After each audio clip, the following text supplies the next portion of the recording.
Hello students, good evening everyone. बेटे आज की वीडियो में हम स्टडी करेंगे सेल ऑर्गेनेल के अंदर next topic that is cytoskeleton structure. ठीक है, साइटोस्केलेटन स्ट्रक्चर के बारे में हम किसके बारे में डिस्कस करेंगे? मेनली सबसे पहले तो आपको ये पता होना चाहिए इनका फंक्शन क्या होता है, किस तरीके के होते हैं और कहाँ पे ये प्रेजेंट होते हैं। हम सेल के साइटोप्लाज्म में सेल ऑर्गेनेल के बारे में स्टडी कर रहे हैं।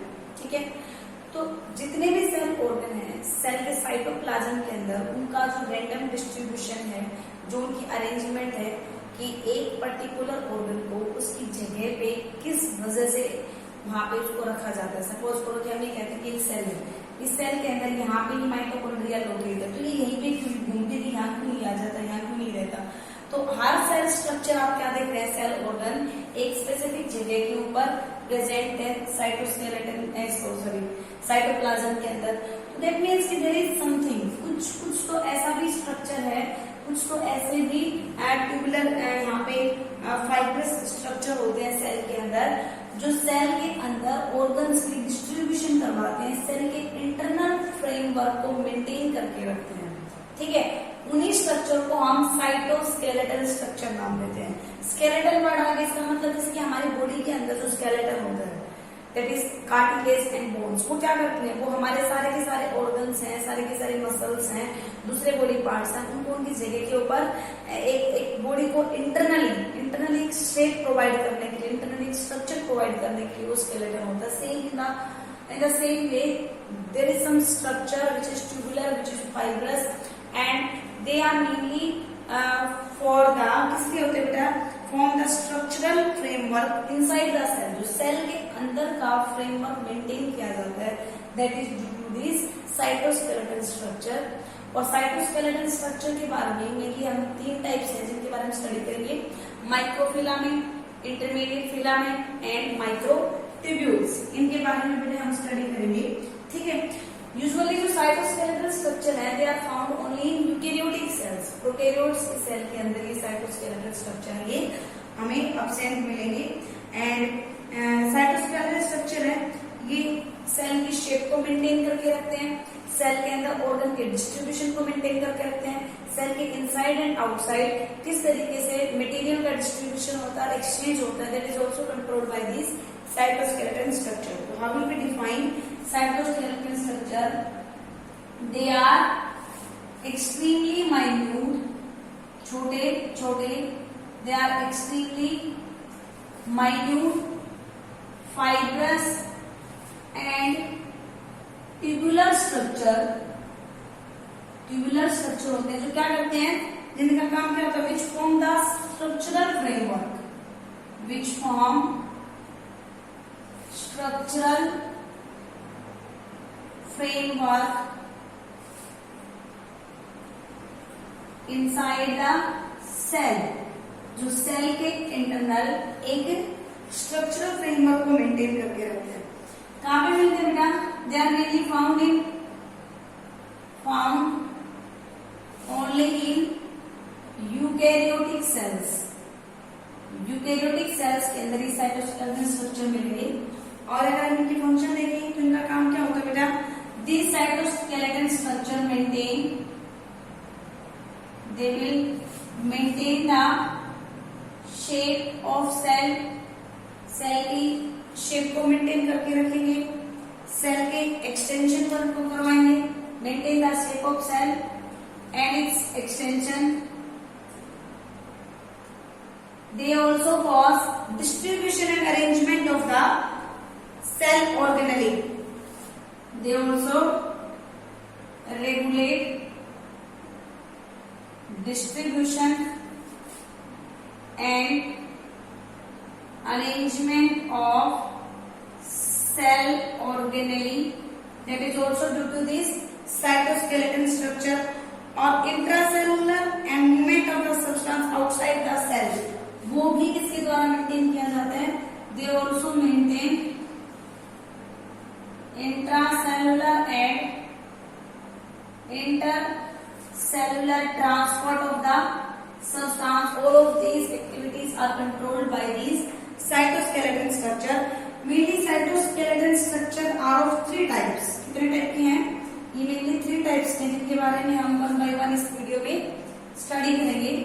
First one is microfilament, second one is intermediate filament and third one is microtubules.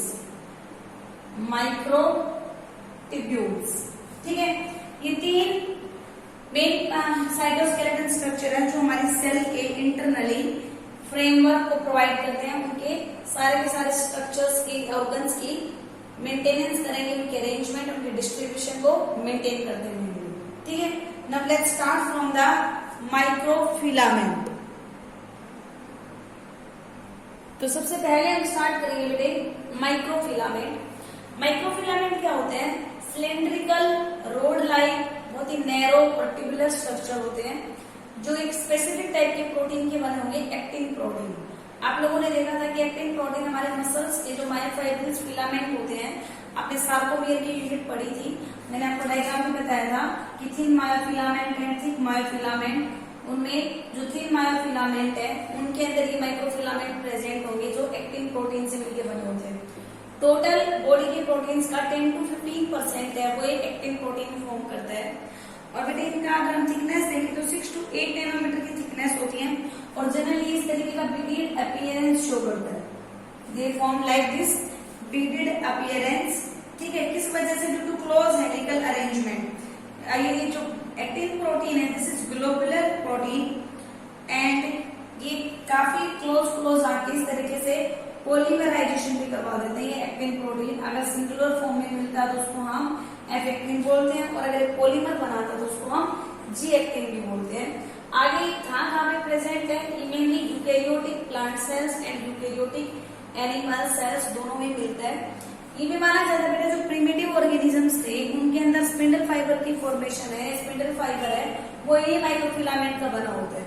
आप आगे सेल डिवीजन के अंदर क्या देखेंगे कि हमारे जब सेल का डिवीजन होता है तो यहाँ से स्पिंडल फाइबर निकलना शुरू होता है।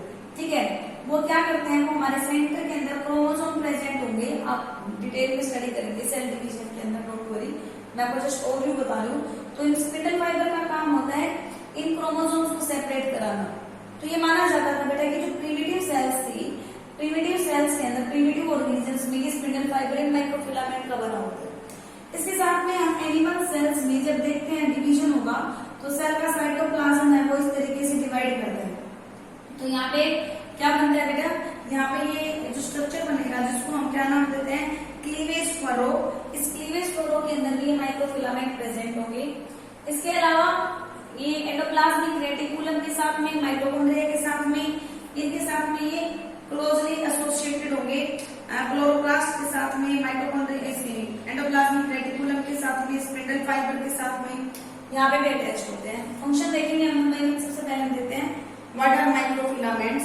तो कैसे डिफाइन करते हैं हम? They are ultra microscopic, they are ultra microscopic, long, narrow and cylindrical proteinous filament. Long, narrow, cylindrical proteinous filaments which are usually found in the eukaryotic plant and animal cell, which are found only in eukaryotic plant cells and eukaryotic animal cells। इनके अंदर हमें ये देखने को मिलता है। अगर हम इसके डायमीटर की बात करते हैं तो थिकनेस देखें, generally they are 6 to 8 nanometer in thickness. ठीक है, किसके बने होते हैं? They are made up of a globular protein जिसका नाम मैंने क्या बताया? Actin protein. ये एक्टिन प्रोटीन के मिलकर बने होंगे। ये जो एक्टिन प्रोटीन है ये बॉडी के टोटल प्रोटीन का 10 to 15%, नॉट बॉडी, ये 10 to 15% of the cell protein. It constitute 10 to 15% of cell protein. Cell protein का 10 से 15% यही एक्टिन प्रोटीन बनके बना होता है। और इसकी जो अपीयरेंस होती है वो इसके क्लोज हेलिकल अरेंजमेंट के कारण बीडेड अपीयरेंस होती है। It appears like bead due to close helical arrangement. इस तरीके से ये जो एक्टिव प्रोटीन है ये ऐसे एक दूसरे के साथ में क्लोजली अटैच होते हैं, तो they looks like beads on a string. इस तरीके की अपीयरेंस होती है ये एक्टिव प्रोटीन जो माइक्रोफिलामेंट की फॉर्मेशन करते हैं। तो बेटे जो माइक्रोफिलामेंट है, these microfilament will associated closely and form, ये क्या बनाते हैं, hexagonal bundles। Microfilament associated to form hexagonal bundles। और ये जो bundles हैं मे भी पैरेलली अरेंज्ड हो या फिर ये किसी नेटवर्क की फॉर्मेशन करते हो। तो this hexagonal bundles may be parallelly arranged और may form a network। These bundles may be parallel arrangement or may found in the network form। लेकिन ये जो माइक्रोफिलामेंट है, हम एक सेल की बात करते हैं तो ये प्लाज्मा मेम्ब्रेन होती है। Just beneath the plasma membrane भी प्रेजेंट हो सकते हैं या ये इंटरफेस के सोल जेल में भी जो इंटरनल पार्ट होता है उसमें भी प्रेजेंट होते हैं। Microfilaments are found both in sol gel interface as well as below plasma membrane. They are found both in sol gel interface and also below the plasma membrane. Cell के अंदर की बात कर रहे हैं हम, ऑब्वियस है कि भाई हम साइटोस्केलेटन स्ट्रक्चर पढ़ रहे हैं तो इनसाइड द सेल पढ़ेंगे, लेकिन ये देख रहे हैं कि सेल के अंदर भी ये कहां कहां प्रेजेंट होते हैं, ठीक है। और they are closely associated with spindle fiber, endoplasmic reticulum and chloroplast. They remains closely associated with, किस किस के साथ में एसोसिएटेड रहेंगे भाई, ये स्पिंडल फाइबर के साथ में भी एसोसिएटेड रहते हैं, एंडोप्लाज्मिक रेटिकुलम के साथ में और क्लोरोप्लास्ट के साथ में।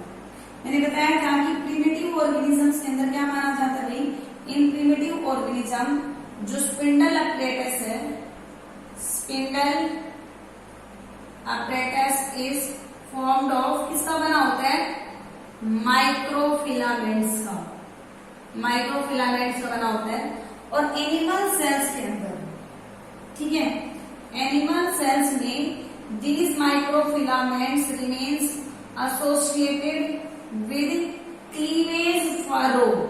क्लीवेज फरो वो लाइन होती है जिसके थ्रू साइटोप्लाज्म कंस्ट्रक्ट करके दो सेल बना देता है, साइटोप्लाज्म को दो पार्ट्स में डिवाइड कर देता है, उन क्लीवेज फरो के साथ भी एसोसिएटेड रहते हैं, ठीक है बेटा। वैसे हमारे माइक्रोफिलामेंट हैं, they are contractile in nature. कैसे होते हैं, कॉन्ट्रेक्टाइल नेचर के होते हैं और इनके कॉन्ट्रैक्शन के लिए इनका किसके साथ में एसोसिएशन होना जरूरी है, मायोसिन प्रोटीन के साथ में। आपको पता है कि आप मसल्स कॉन्ट्रैक्शन के मैकेनिज्म में देखेंगे बेटा कि सार्कोमियर में हमने ये थिन मायोफिलामेंट है ना, और यहाँ पे ये थिक मायोफिलामेंट पड़े थे, ये थिक मायोफिलामेंट थे, ये ऐसे क्रॉस ब्रीज के थ्रू आपस में अटैच थे। जब इनका कॉन्ट्रैक्शन होता है तो क्या करते हैं, ये मायोसिन प्रोटीन है और ये इस मायोफिलामेंट के थिन मायोफिलामेंट के साथ में अटैच करेगा और इन थिन मायोफिलामेंट को अपनी तरफ ऐसे पुल करेगा तो ये पास में आ जाएंगे और इस तरीके से हमारे मसल्स का कॉन्ट्रैक्शन होता है। मतलब अल्टीमेटली माइक्रोफिलामेंट इनको कॉन्ट्रैक्ट करवाया गया, लेकिन इनके कॉन्ट्रैक्शन के पहले इनका किसके साथ में एसोसिएशन होना जरूरी है, इस थिक मायोफिलामेंट के साथ में। थिक मायोफिलामेंट में कौन से प्रोटीन होते हैं, मायोसिन प्रोटीन। तो हमने क्या बताया कि microfilaments are contractile in nature contractile in nature and they need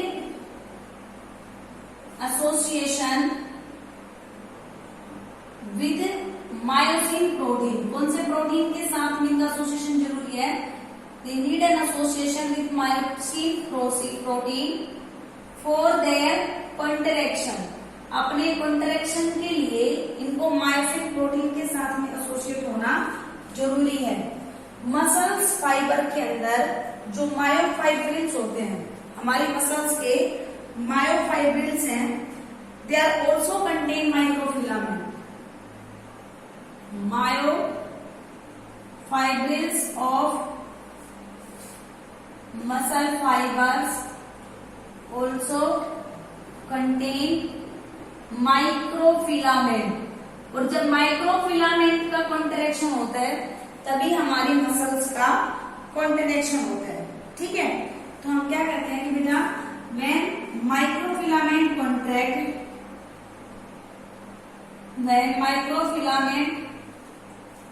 contract, they cause contraction of muscles। और आपको अच्छे से पता है बेटा कि जब हमारी मसल्स का कॉन्ट्रैक्शन होगा तभी हमारी बॉडी के अंदर अलग अलग एक्टिविटीज होती हैं।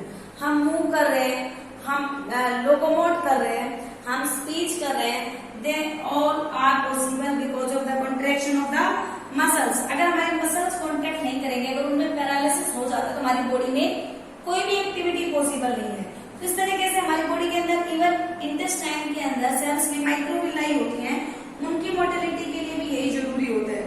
अगर हम अमीबा के अंदर बात करते हैं तो retraction and formation of pseudopodia is also required the contraction of the microfilament. ठीक है, इसके अलावा बेटा जो प्लाज्मा मेम्ब्रेन की एम्ब्यूलेशन होती है, जो साइटोप्लाज्म के अंदर साइटोप्लाज्मिक स्ट्रीमिंग मूवमेंट होती है, that all kind of movement is possible because of the contraction of microfilament. ठीक है, तो हम क्या लिखेंगे बेटा इसके अंदर कि माइक्रोफिलामेंट जो है वो कॉन्ट्रैक्टाइल मशीनरी बनाते हैं सेल की।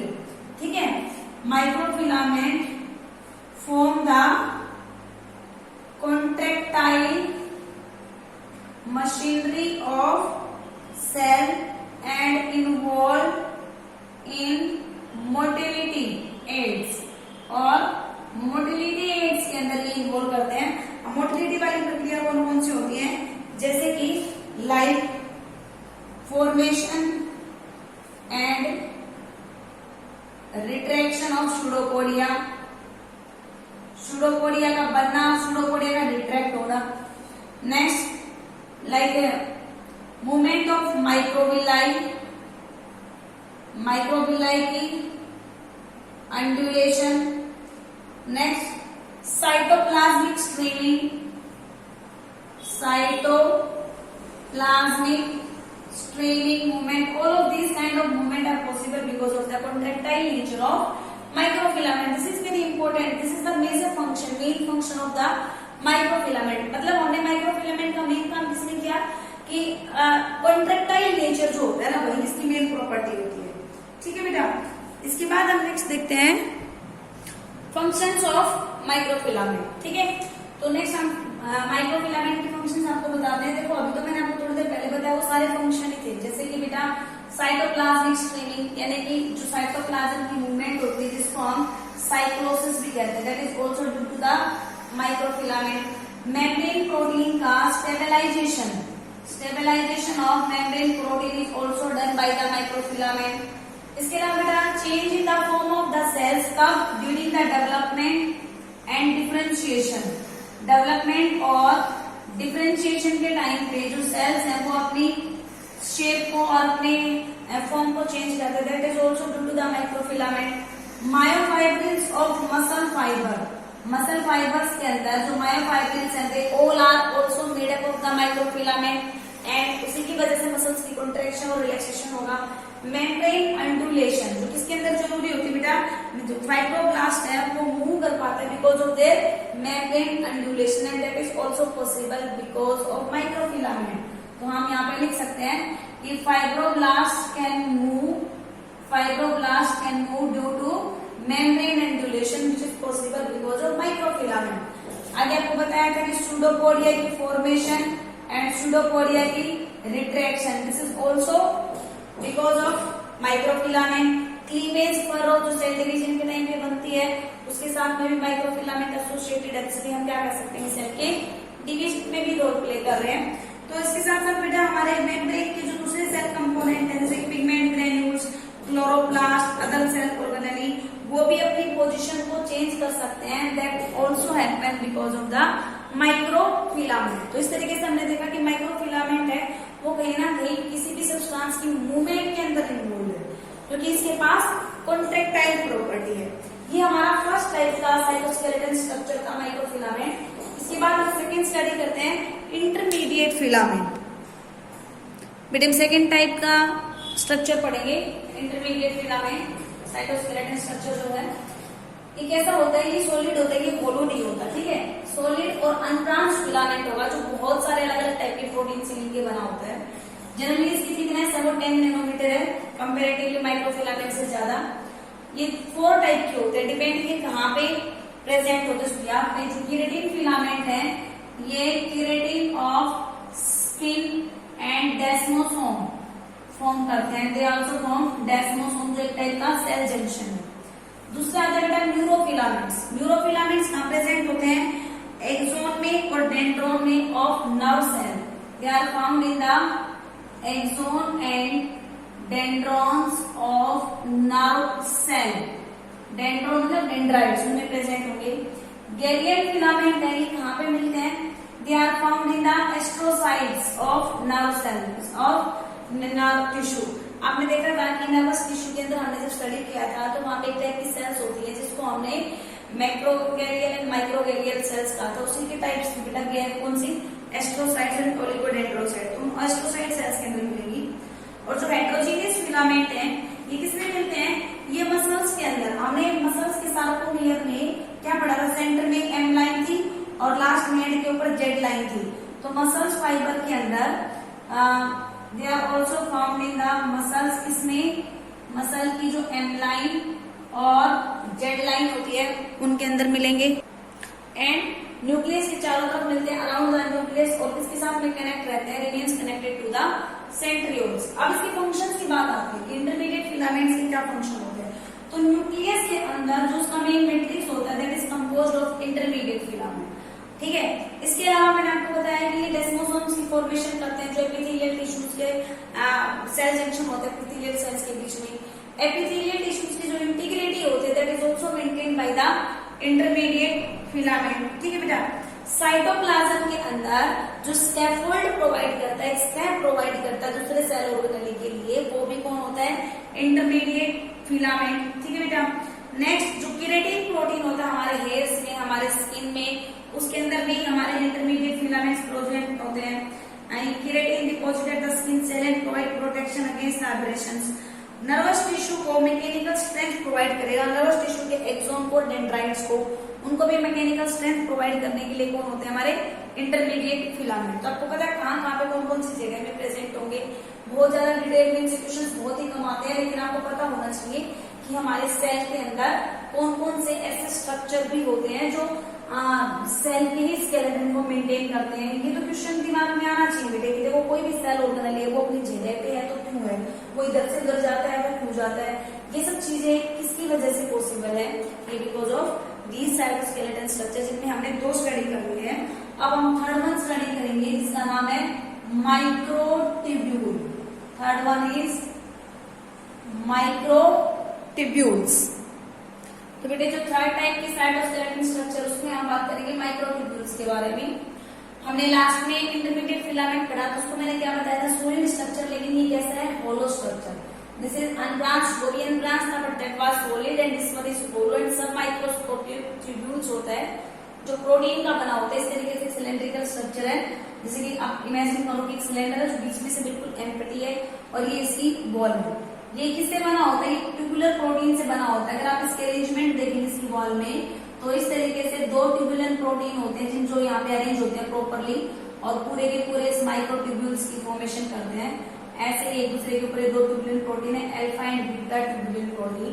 This is made up of tubular protein जो वॉल उनकी अल्फा और बीटा ट्यूबुलर प्रोटीन से मिलकर बनी हुई है।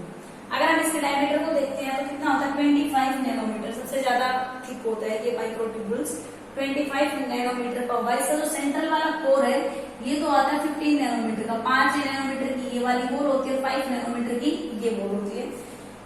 25 nanometer diameter, out of which 15 nanometer की सेंट्रल कोर एंड 5 नैनोमीटर की ईच वॉल, ठीक है ना। तो ये वॉल 5 नैनोमीटर की होगी, सेंटर में 15 नैनोमीटर बन गया, तो टोटल डायमीटर इसमें कितना हो गया 25 नैनोमीटर के डायमीटर की होती है ये, ठीक है। इसके अलावा अगर हम बात करते हैं कि कहाँ पे मिलते हैं, ये बहुत ज्यादा अमाउंट में मिलते हैं सारे के सारे यूकेरियोटिक सेल्स में except slime mold and amoeba. हम except slime molds and amoeba, they are widely distributed in all eukaryotic cells.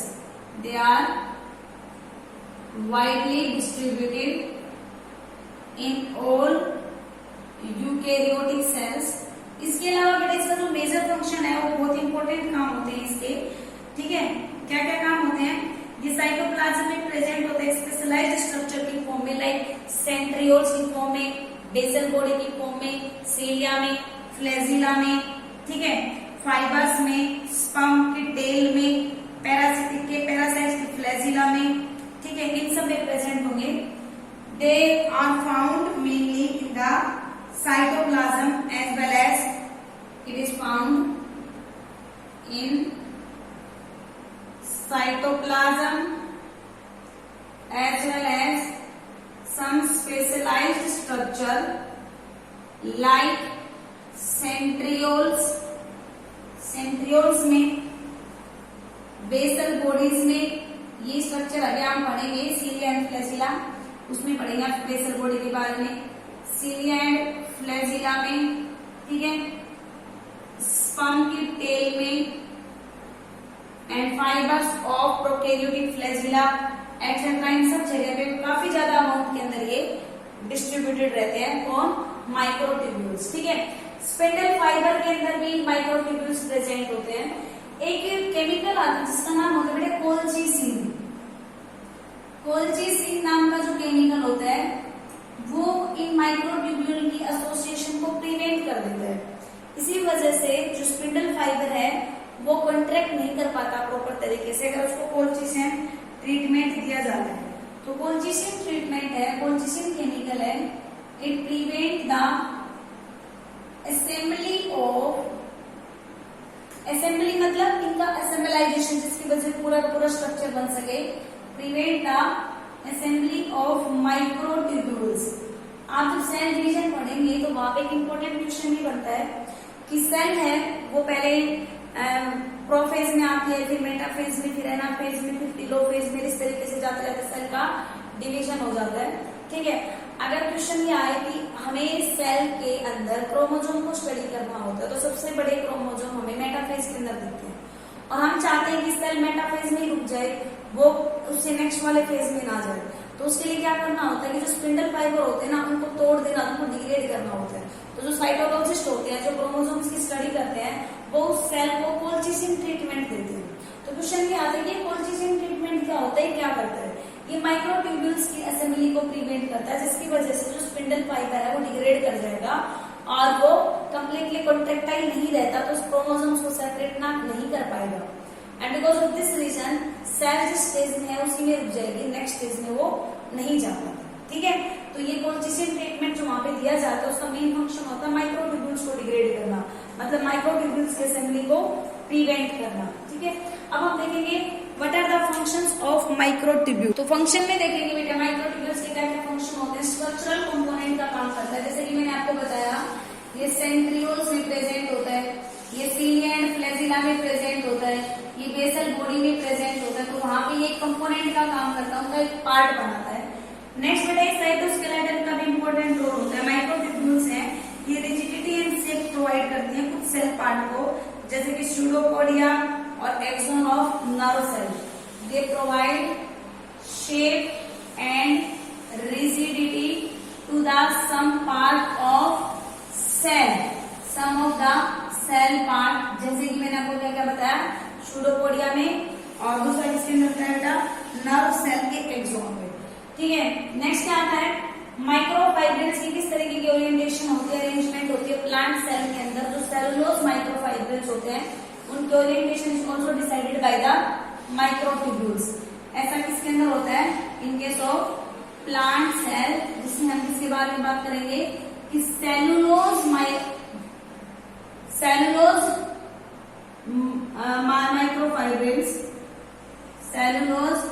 Microfibrils orientation is also decided by the microtubules. और दूसरी जो सेल सेल होती है, जिनके अंदर सेल वॉल नहीं होती, उनमें और उनकी जो न्यूक्लियाई होती है उनके अंदर शेप को मेंटेन करने के लिए भी माइक्रोट्यूब्यूल्स होते हैं। एंड नेक्स्ट बेटा जो सेल का डिवीजन होता है, तो ड्यूरिंग द सेल